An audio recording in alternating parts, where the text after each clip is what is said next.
Hello class 11th student. Good morning. How are you? Hope you all are fine. Today we are going to start biology classes and we are start with the topic या chapter 18 body fluid and circulation. आज आपका जो topic होगा वो body fluid and circulation होगा, chapter number 18।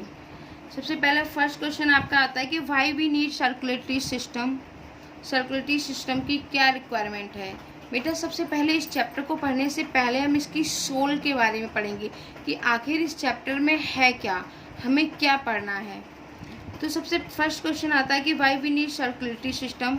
आज हम पढ़ने जा रहे हैं क्या, बॉडी फ्लूइड एंड सर्कुलेशन।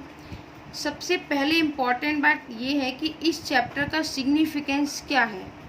अरे भाई देखो, अगर आपने डाइजेस्टिव सिस्टम की बात की है तो आपने 10th क्लास में डाइजेस्टिव सिस्टम के बारे में थोड़ा बहुत पढ़ा हुआ है, बॉडी फ्लूइड के बारे में भी आपने पढ़ा हुआ है, लिम्फ, ब्लड, हार्ट, सर्कुलेशन थोड़ा बहुत आपने पढ़ा हुआ है। तो वहीं से रिलेटेड ये चैप्टर मैंने स्टार्ट किया है कि हमने डाइजेस्टिव सिस्टम की बात की तो हमने पढ़ा था कि फूड फाइनली एब्जॉर्ब होता है। पहले फूड डाइजेस्ट होगा, फिर डाइजेस्टेड फूड को क्या किया है हमारी बॉडी एब्जॉर्ब करती है। एब्जॉर्ब करने के बाद में स्मॉल इंटेस्टाइन के पास जाके वो क्या होता है, सारा फूड एब्जॉर्ब होता है। और जो एब्जॉर्ब फूड है वो क्या है, ब्लड के अंदर जाता है। ब्लड के अंदर जो बॉडी ने फूड में से जो न्यूट्रिएंट्स एब्जॉर्ब किए वो कहाँ जाते हैं, हमारे ब्लड में।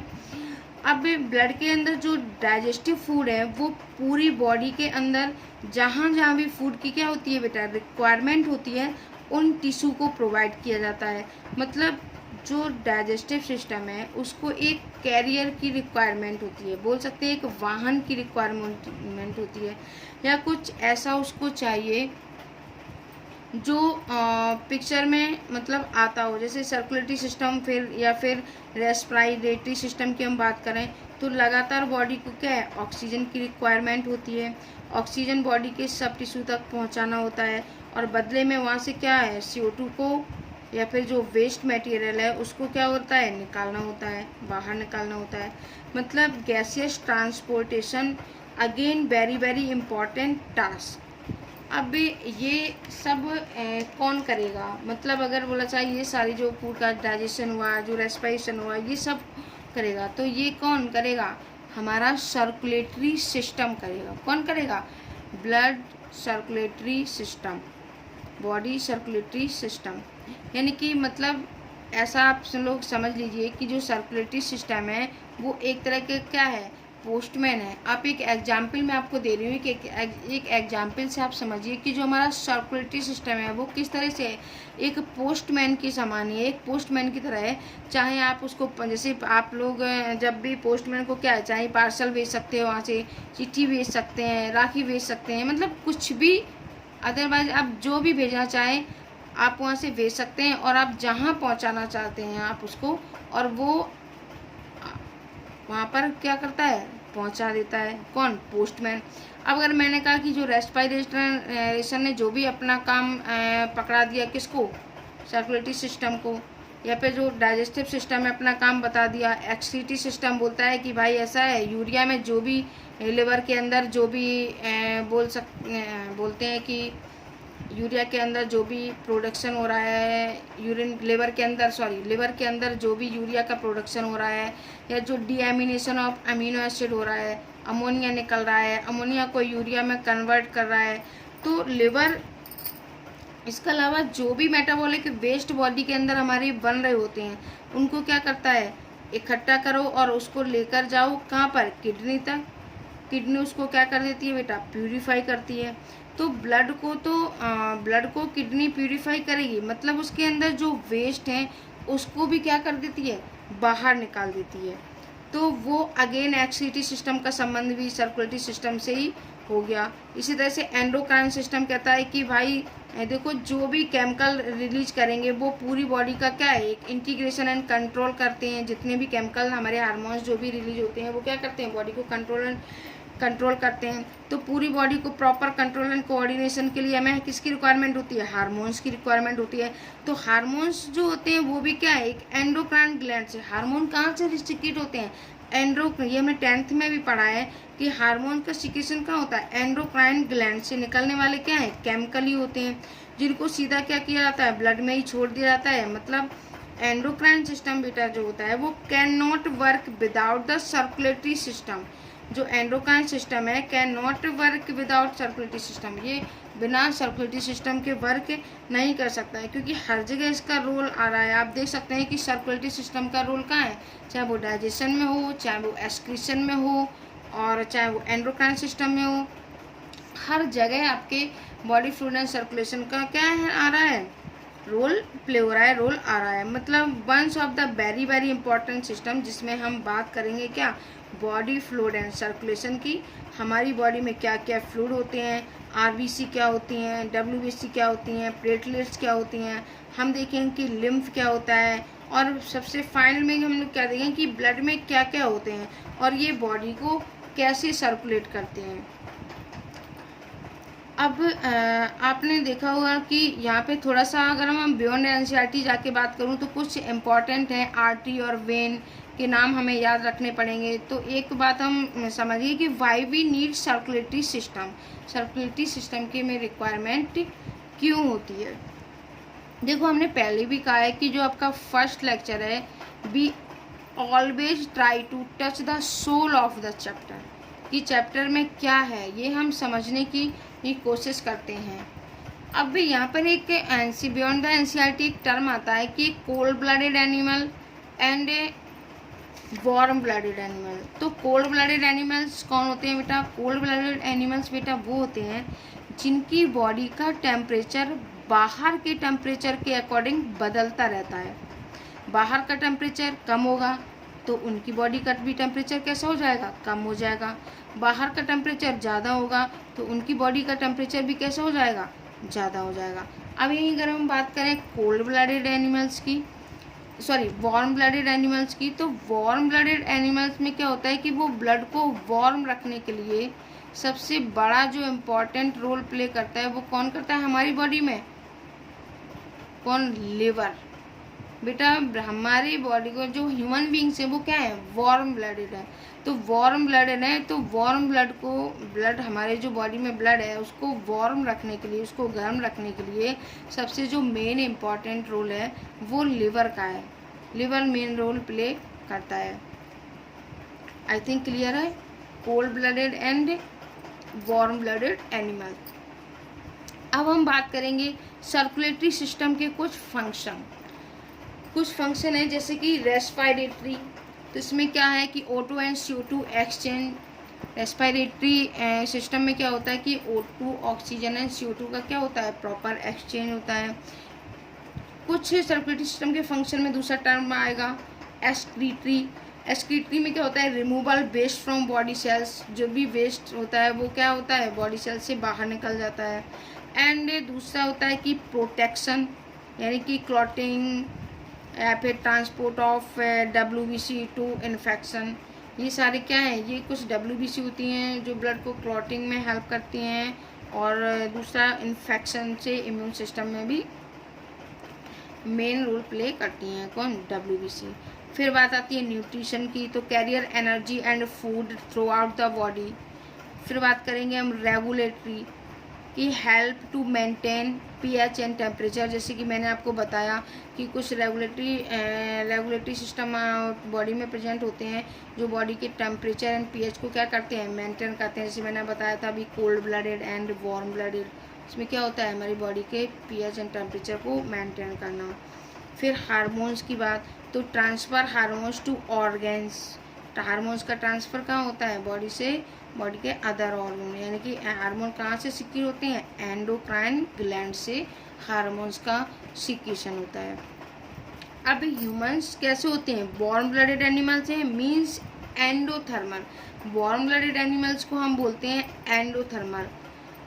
हम अपनी बॉडी का जो टेम्परेचर है वो अंदर से बाहर की ओर क्या करते हैं, मेंटेन करते हैं। और हमारा जो ब्लड है वो कैसा है, ऑलवेज वार्म रहता है, हमारी body in human beings blood always हमेशा कैसा होता है, वार्म ब्लड, कैसा रहता है, वार्म। इसके बाद मैं बात करूं व्हाट इज ब्लड, कि ब्लड क्या है। तो blood is a special connective tissue consisting of A fluid matrix plasma and form element.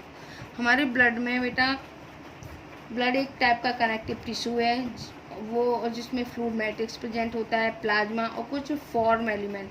अब फॉर्म एलिमेंट कौन से होते हैं, जैसे WBC, RBC एंड प्लेटलेट्स, ये क्या है आपकी फॉर्म एलिमेंट। और फंक्शंस, और फिर बात करते हैं फंक्शन ऑफ ब्लड। तो मैंने आपको बताया कि ब्लड ये क्या है, पोस्टमैन, जहाँ पर जो भी चाहे हार्मोन्स का सिक्रीशन हो या फिर किसी में ब्लड का पंप करना हो, कुछ भी प्रॉब्लम हो, कुछ भी हो, तो ये ब्लड हमेशा क्या है, एक पोस्टमैन की तरह वर्क करता है। तो फंक्शन ऑफ ब्लड में क्या होगा कि transport needed material throughout body, जैसे कि nutrients like glucose and amino acid, oxygen, ये क्या करता है, ब्लड ट्रांसपोर्ट करता है। And transport based through body to where they are eliminated, body से बाहर क्या करते हैं, carbon dioxide and some metabolic waste, जो क्या है बॉडी से बाहर होता है, वो किस में, एक्सक्रीशन में। अब अगर मैं बात करूं कि बेटा आर्टरी और वेन की थोड़ी सी यहाँ पे अलग अलग, क्योंकि हम लोग देख रहे हैं कि इस पूरे चैप्टर की सोल को समझने की कोशिश कर रहे हैं कि इस पूरे होल चैप्टर में आपको क्या क्या पढ़ना है। तो अब आर्टरी क्या करती है, हमारी बॉडी में आर्टरी प्रेजेंट होती हैं और वेन प्रेजेंट होती हैं। तो आर्टरी का फंक्शन क्या होता है कि ब्लड को वो अवे फ्रॉम द हार्ट, वो ब्लड को हार्ट से दूर लेकर जाती हैं। लेकिन वेन जो है वो ब्लड को क्या है, हार्ट के पास में लेके आती हैं। जो आपकी आर्टरी होती है बेटा, ज़्यादातर आपकी आर्टरी में ऑक्सीजनेटेड ब्लड होता है और वेन में डीऑक्सीजनेटेड। लेकिन एक आपकी पल्मोनरी आर्टरी और पल्मोनरी वेन, ये दोनों कैसी हैं, अपोजिट। हमने 10th में पढ़ा भी था कि जो आपकी पल्मोनरी वेन है वो क्या है, ऑक्सीजनेटेड ब्लड लेके आती है, और जो पल्मोनरी आर्टरी है वो डीऑक्सीजनेटेड। ये यहाँ पे तो आर्टरी और वेन में डिफरेंस हो गया। फिर हम बात करते हैं कि हमारे जो ब्लड की अगर हम बात करें कि ब्लड के कलर की, तो हम बात करते हैं कि क्या हमारी बॉडी का colour only on red colour ही होता है। तो ऐसा नहीं है बेटा, हमारी बॉडी का ब्लड क्या है, रेड होता है। लेकिन अगर हम ब्लड ये पूछो कि सिर्फ ब्लड रेड कलर का ही होता है, तो ब्लड का कलर ब्लू भी हो सकता है, ब्लड का कलर पर्पल भी हो सकता है, एंड ब्लड का कलर ग्रीन भी हो सकता है। अब जैसे मैं बात करूँगी कि अब ये ब्लड आगे मैं कंटिन्यू करूँगी कि ब्लड जो है कि ब्लड ग्रीन किस में है, कहाँ पर होता है, किस एनिमल में ब्लड ग्रीन होता है, किस में ब्लू होता है, किस में ग्रीन होता है। तो इससे पहले हम कुछ टर्म की बात करें कि जैसे कि प्लेटीहेल्मिंथीज होते हैं। हम अभी आपका जब फाइलम आपके कंप्लीट करेंगे 11th क्लास में, तो उसमें आपका एक फाइलम आएगा प्लेटीहेल्मिंथीज। आपने 9th में पढ़ा भी होगा कि प्लेटीहेल्मिंथीज में गैस्ट्रोवैस्कुलर कैविटी प्रेजेंट होती है। गैस्ट्रो का मतलब होता है क्या, पाचन का काम करना। गैस्ट्रो मतलब पाचन का काम भी कर रही है और कंडक्शन का, दोनों का ही काम कर रही है बॉडी। लेकिन जब हम ब्लड केवल जो है आर्टरी के जाल में, आर्टरी वेन या कैपिलरी के जाल में बहेगा, तो उसको हम वो लोग बोलते हैं कि एक नेटवर्क के अंदर ही ब्लड बहेगा, तो हम उसको बोलते हैं क्लोज सर्कुलेटरी सिस्टम। आपका क्वेश्चन आता है कि क्लोज सर्कुलेटरी सिस्टम क्या होता है एंड ओपन सर्कुलेटरी सिस्टम क्या होता है। What is difference between close circulatory system and open circulatory system. तो आई होप आप अगर अच्छे से सुनेंगे तो आपको अच्छे से क्लियर होगा बेटा कि क्लोज सर्कुलेटरी सिस्टम और ओपन सर्कुलेटरी सिस्टम। तो जब ब्लड केवल जो है आर्टरी के जाल में, यानी कि आर्टरी वेन या कैपिलरी के जाल में ही केवल फ्लो करता है, केवल बहता है, मतलब कहने का हमारा ये है कि जब ब्लड एक नेटवर्क के अंदर ही ब्लड फ्लो करेगा तो उसे हम बोलते हैं क्लोज सर्कुलेटरी सिस्टम। और ये हमें देखने को मिलता है बेटा अर्थवॉर्म में।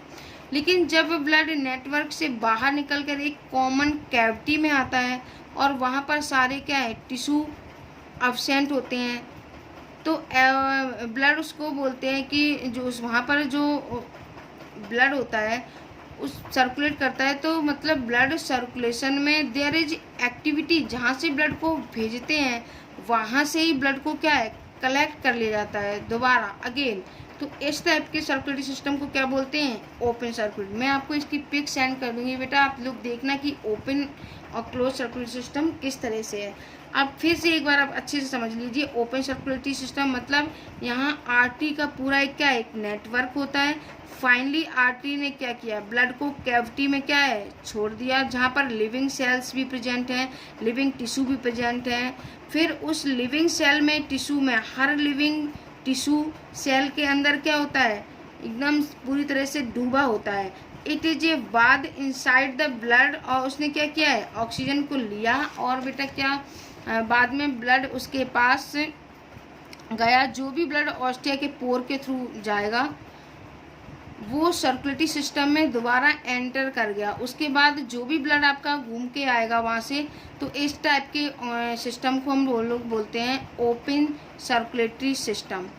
आई होप आपको जो फिगर है आपको ऐसे देखकर मैं पिक सेंड करूँगी, उसमें आप देखना कि जो भी मैंने आपको बोला है कि किस तरीके से open and close circulatory system काम करते हैं। कि जब ब्लड क्या हो केवल आर्टरी के नेटवर्क में या आर्टरी वेन के कैपिलरी के नेटवर्क में फ्लो करेगा, तो इस टाइप के नेटवर्क को क्या बोलेंगे हम क्लोज सर्कुलेटरी सिस्टम। जब ब्लड नेटवर्क से बाहर फ्लो करेगा एक कॉमन कैविटी में जाता है और वहाँ पर सारे क्या टिश्यू एब्सेंट होते हैं, ब्लड उसे लेता है होते हुए वहाँ से क्या करता है ब्लड बॉडी में पूरी बॉडी में सर्कुलेट होता है। मतलब ब्लड सर्कुलेशन में देयर इज एक्टिविटी, जहाँ से ब्लड को भेजते हैं वहाँ से ही ब्लड को क्या है दोबारा से कलेक्ट कर लिया जाता है। उस तरह के सिस्टम को क्या बोलते हैं हम open circulatory system. I think आपको open and close circulatory system थोड़ा बहुत क्लियर हुआ होगा। इसके बाद हम बात करेंगे पल्मोनरी, खुद ही पल्मोनरी आर्टरी, पल्मोनरी वेन। आपको मैंने पहले ही बताया कि हार्ट से ब्लड को अवे लेकर जाती है कौन, पल्मोनरी आर्टरी, यानी कि हार्ट से दूर ब्लड को लेकर जाती है कहाँ, लंग्स की ओर, पल्मोनरी आर्टरी। पल्मोनरी वेन ये लंग्स से ब्लड को लेकर आएगी किसकी ओर, हार्ट की ओर। अब यहाँ पर एक आर्टरी प्रेजेंट होती है, इसको बोलते हैं coronary artery. Pulmonary artery pulmonary vein के बारे में आपने 11th में पढ़ा है, लेकिन यहाँ पे एक अदर आर्टरी 11th में आपको पढ़नी पड़ेगी, क्योंकि 11th का सिलेबस थोड़ा सा बेटा 10th से हाई है। तो कोरोनरी आर्टरी क्या है, ये कोरोनरी आर्टरी है वो हार्ट को ब्लड सप्लाई करती है। कोरोनरी आर्टरी का सिर्फ एक फंक्शन है कि ये हार्ट को ब्लड क्या करती है, सप्लाई करती है। Thank you.